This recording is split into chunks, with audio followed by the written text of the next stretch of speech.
Méfiez-vous du mal des gens lorsqu'ils vous respectent par crainte de votre autorité. Ce hadith du prophète Muhammad, sallallahu alayhi wa sallam, souligne l'importance de reconnaître et de se protéger de ceux qui nourrissent de mauvaises intentions. Avez-vous déjà ressenti un malaise en présence de certaines personnes ou remis en question leur motivation?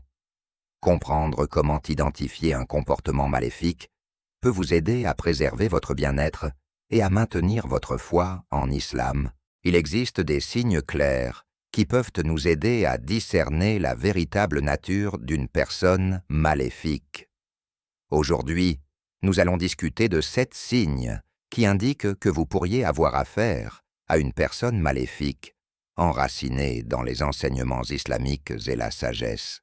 Permettez-moi de vous raconter une histoire qui illustre clairement ce concept dans l'histoire de l'islam, l'histoire du prophète Moussa, alayhi assalam, et du pharaon. Pharaon se distingue comme une leçon profonde sur la reconnaissance et la confrontation du mal. Pharaon était le souverain de l'Égypte ancienne, un homme d'un immense pouvoir et d'une immense cruauté. Il se considérait comme un dieu et exigeait une obéissance absolue de la part de son peuple. Les Israélites, vivant sous son règne, étaient réduits en esclavage et subissaient de grandes souffrances. Allah a choisi le prophète Moussa, alayhi assalam, pour guider les Israélites vers la liberté et défier la tyrannie de Pharaon. Moussa, alayhi assalam, était armé des miracles d'Allah, des signes destinés à montrer à Pharaon la vérité. Malgré les miracles, Pharaon est resté obstiné et orgueilleux. La tromperie et la manipulation de Pharaon étaient évidentes tout au long de son règne, surtout lorsque les fléaux frappèrent l'Égypte et créent un environnement de suspicion et de doute. Reconnaître ces comportements dès le début peut vous aider à vous protéger de leur influence néfaste. Pensez à l'histoire du prophète Moussa, alayhi assalam, et de Pharaon. Les tromperies et les promesses non tenues de Pharaon ont conduit à sa chute, nous montrant à quel point les mensonges et la tromperie peuvent être destructeurs. En islam, l'honnêteté est un principe fondamental. Le prophète Muhammad, que la paix soit sur lui, a dit « La véracité mène à la droiture, et la droiture mène au paradis. » Un homme continue de dire la vérité jusqu'à ce qu'il soit enregistré auprès d'Allah comme un homme véridique. S'efforcer d'être véridique nous protège des méfaits de la tromperie. Être sincère nous aide à bâtir la confiance et à maintenir des relations solides. Numéro 2. Prendre plaisir au malheur des autres. Un autre signe d'une personne malveillante est son plaisir dans les malheurs des autres. Le Coran déclare « Si un bien vous touche, cela les afflige. Mais si un mal vous atteint, ils s'en réjouissent. » Ce verset met en évidence la nature malveillante de ceux qui trouvent du plaisir dans la souffrance des autres. Ces individus affichent souvent une schadenfreude, prenant satisfaction dans la douleur ou l'échec des autres. Ce comportement découle de la jalousie, de l'insécurité, malveillance profonde. Reconnaître ce trait peut vous aider à vous éloigner des individus toxiques qui cherchent à rabaisser les autres. Mes frères et sœurs, avez-vous déjà eu un ami qui semble se réjouir de vos échecs ou de mauvaises nouvelles? Ce comportement est toxique et peut affecter votre bien-être mental. Entourez-vous de personnes qui célèbrent vos succès et vous soutiennent dans les moments difficiles. L'islam nous enseigne à être compatissants et empathiques. Le prophète Muhammad, que la paix soit sur lui, a dit « Les croyants, dans leur amour mutuel, leur miséricorde et leur compassion, sont comme un seul corps.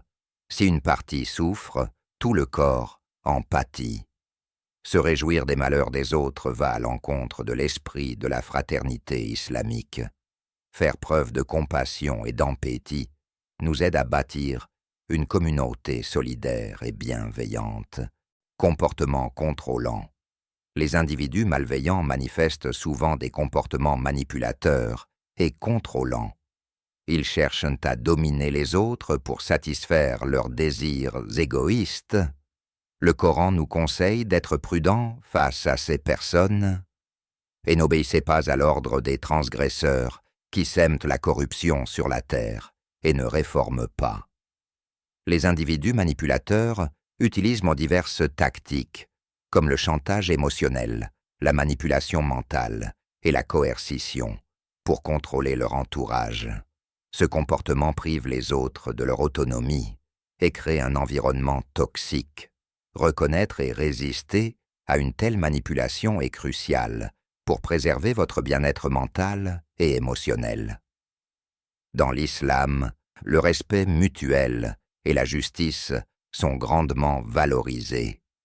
Le prophète Muhammad, sallallahu alayhi wa sallam, a dit « Aucun de vous ne croit vraiment jusqu'à ce qu'il aime pour son frère ce qu'il aime pour lui-même. » Traiter les autres avec respect et équité est essentiel pour une communauté harmonieuse en respectant la justice et l'équité. Numéro 4. Manque d'empathie et de compassion. Un manque d'empathie et de compassion est un signe significatif d'une personne malveillante. Le Coran souligne l'importance de l'empathie. Nous ne t'avons envoyé, ô Muhammad, que comme une miséricorde pour les mondes. Ceux qui manquent de ces qualités sont souvent froids, indifférents et incapables de se connecter aux autres sur un plan humain. De telles personnes sont insensibles à la souffrance et aux besoins des autres, se concentrant uniquement sur leurs propres intérêts. Ce manque d'empathie crée une barrière entre eux et le reste de l'humanité, rendant difficile la formation de relations authentiques. Dans l'islam, montrer de la miséricorde et de l'empathie est un reflet de la foi. Le prophète Muhammad, que la paix soit sur lui, a dit « Celui qui ne montre pas de miséricorde envers nos jeunes et ne reconnaît pas les droits de nos aînés n'est pas des nôtres. » Cultiver l'empathie renforce nos liens avec les autres et s'aligne sur les valeurs islamiques. En pratiquant l'empathie, nous pouvons construire des relations plus fortes et plus compatissantes. Avez-vous déjà été trahi par quelqu'un en qui vous aviez confiance? Comment cela a-t-il affecté votre confiance envers les autres? La trahison et le coup de poignard dans le dos sont des traits communs des individus malveillants. Le Coran nous met en garde contre les comportements traîtres, et ne soyez pas comme ceux qui ont oublié Allah, si bien qu'il leur a fait oublier leur propre personne. Ceux-là sont les pervers. Ce verset souligne que lorsque les gens oublient Allah et ses enseignements, ils perdent leur boussole morale et deviennent capables de trahir les autres. Le prophète Muhammad, que la paix soit sur lui, a également dit « Celui qui trahit son frère me trahira aussi, et je ne suis pas parmi lui. » Ce hadith souligne la gravité de la trahison, indiquant qu'il s'agit d'un grave péché dans l'islam. Les personnes malveillantes trahissent souvent la confiance de ceux qui leur sont proches, en utilisant leurs secrets et leur vulnérabilité contre eux. Ce comportement découle d'un manque de loyauté et d'intégrité. Reconnaître ce trait peut vous aider à vous protéger contre les dommages potentiels et les déceptions. Dans l'islam, la loyauté et la confiance sont primordiales. Le prophète Muhammad, que la paix soit sur lui, a dit « Un croyant ne se fait pas mordre 2 fois par le même trou. » Nous devons apprendre de la trahison et choisir nos confidents avec sagesse. La confiance est la pierre angulaire des relations solides, et la protéger est cruciale pour notre bien-être. Numéro 6. Répandre la négativité et créer des conflits.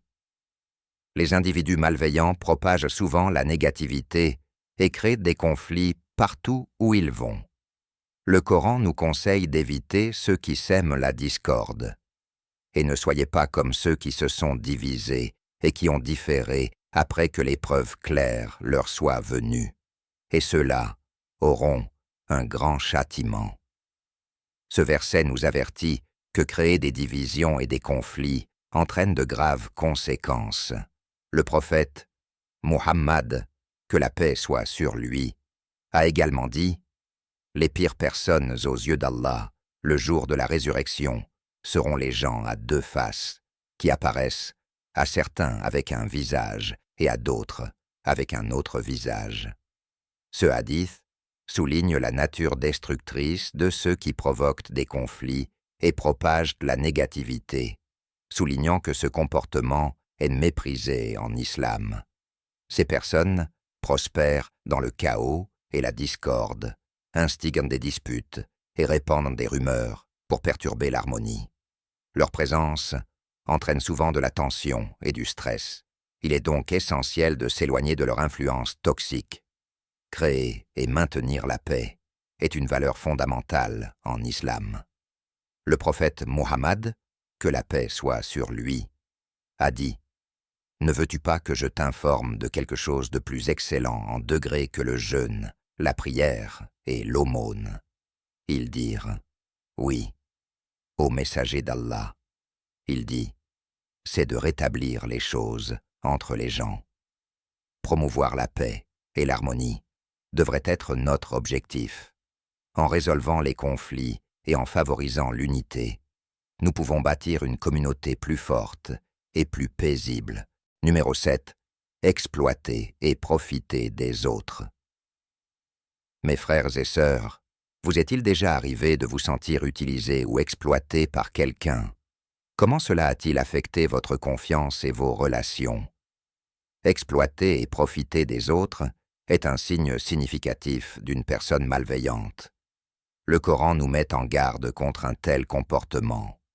Et ceux qui font le mal sauront bientôt par quel renversement ils seront renversés. Ce verset indique que ceux qui commettent l'injustice finiront par faire face aux conséquences de leurs actions.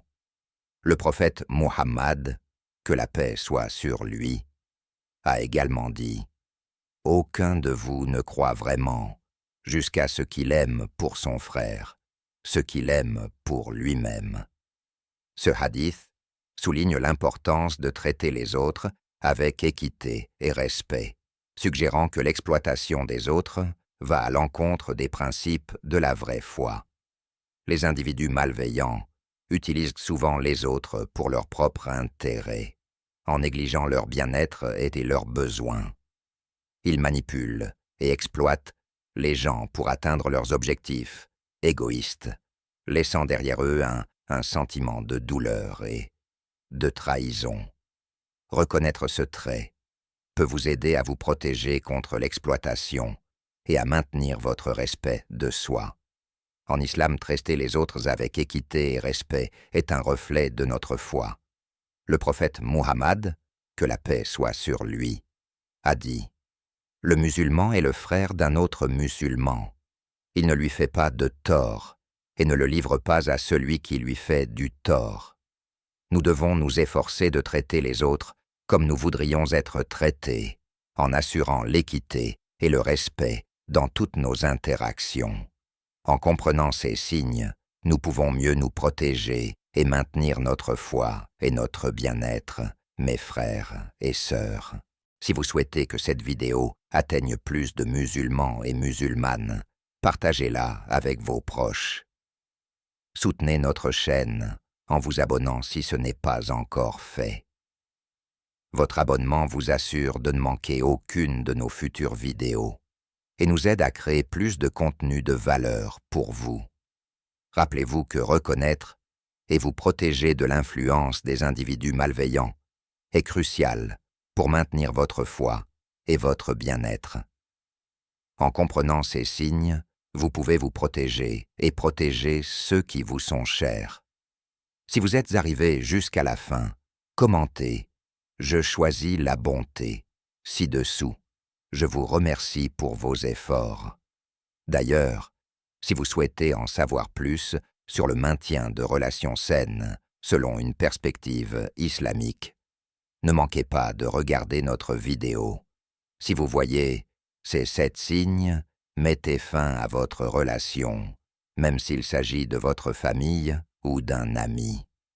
Dans cette vidéo, nous explorons la perspective islamique sur la reconnaissance et la fin des relations toxiques, vous fournissant un plan pour maintenir des connexions saines.